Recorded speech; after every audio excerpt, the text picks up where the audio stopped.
माननीय सदस्य श्रीमती इकरा चौधरी जी।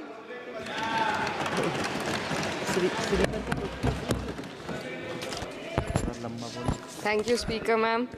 I rise to speak on the demand for grants of the Ministry of Education. And while the Union Ministry of Education recently celebrated the 4th anniversary of NEP 2020 with the week-long Shiksha Saptah, this grandstanding does nothing to address the stark reality.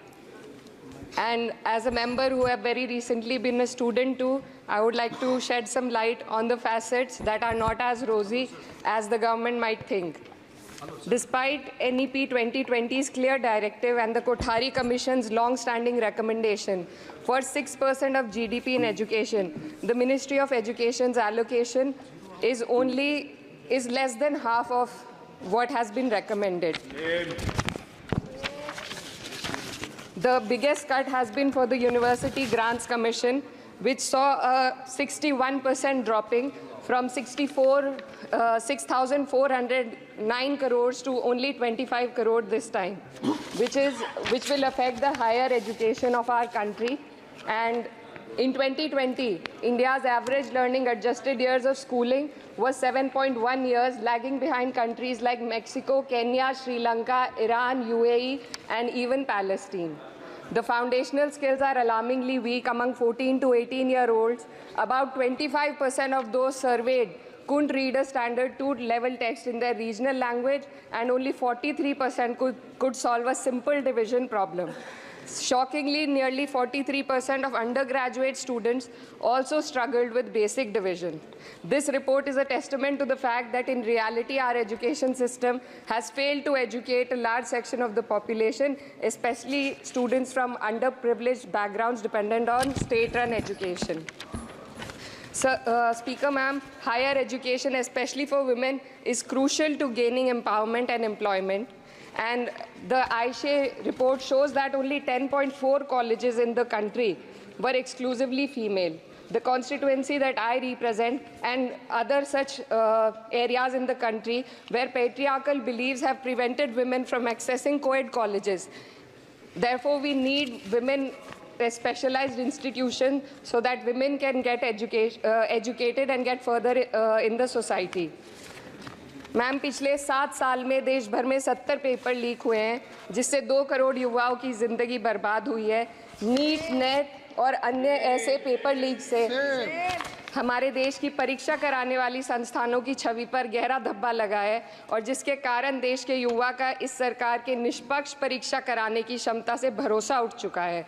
इसी के संदर्भ में NCRB की जो student suicide rate है वो 7.6 हो गई है, ऐसा 2022 की रिपोर्ट में बताया गया था। Ma'am, similarly, the situation is for the NET and DU LLB entrance examination. The abrupt cancellation and the mismanagement of the NTA is a crucial issue that the government needs to look into. Ma'am, I would also like to bring to your attention the discrimination against minorities in this budget allocation, especially in the case of closure of the Maulana Azad Foundation. Despite the Prime Minister's vision of minorities progressing with Quran in one hand and computer in the other, this undermines efforts to boost educational opportunities.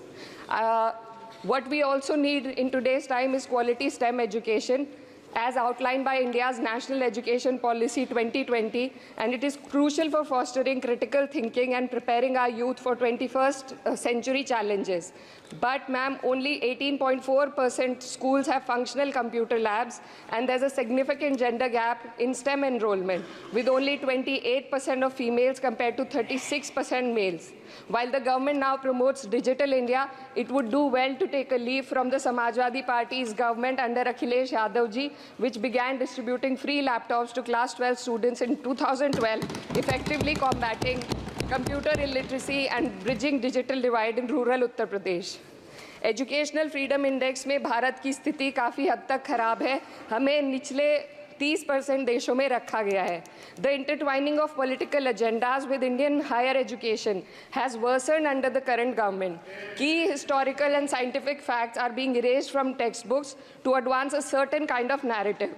Mughal history is continuously distorted and erased. but notably, Darwin's theory was removed from the class 9 and 10 syllabuses by the 21-22 academic year. And the topic of evolution was completely excised from school textbooks. This distortion of educational content undermines academic integrity and damages India's educational ethos. Ma'am, when we are competing for in the world with first-class countries, we also need to look into why our students need coaching in spite of having schools and higher education and those funded by the government. The incident of 3 students dying in UPSC coaching has once again exposed the harsh reality, just a minute, man, and plight of a significant segment of our population. These young individuals, hopeful of securing government jobs, endure poor living conditions in places like Kota and Rajendra Nagar. This situation calls for a deeper reflection on the shortcomings of our outdated education system. The coaching industry in India has become a critical part of the educational landscape due to the failures of the traditional schooling system. The national education policy fails to address why students rely on coaching in the first place. So, ma'am, I would like to end with certain demands to the minister for my constituency. मेरे संसदीय क्षेत्र कैराना में आपके माध्यम से सरकार से मैं मांग करती हूँ कि विजय सिंह पथिक डिग्री कॉलेज कैराना में बीएड, LLB जैसे कोर्सेज शुरू किए जाने चाहिए, जिनसे युवा और महिला अपने रोजगार खुद ढूंढ सके। जनपद शामली के कैराना और ऊन में और सहारनपुर के नकुड़ में गर्ल्स डिग्री कॉलेज और गर्ल्स हॉस्टल खोले जाएं। जनपद शामली में नया केंद्रीय विद्यालय व जवाहर नवोदय विद्यालय खोलने जाने की मांग करती हूँ और मां शाकंभरी देवी विश्वविद्यालय सहारनपुर को अपना कैंपस और विभिन्न प्रोफेशनल कोर्सेज चलाने के लिए विशेष धनराशि प्रधानमंत्री उच्चतर शिक्षा अभियान के अंतर्गत दिए जाने की मांग करती हूँ। उत्तर प्रदेश राज्य में शिक्षा मित्रों का संयोजन अध्यापकों के पद पर किया जाए ताकि प्राइमरी एवं जूनियर हाई स्कूलों में शिक्षकों की कमी को दूर किया जा सके। धन्यवाद।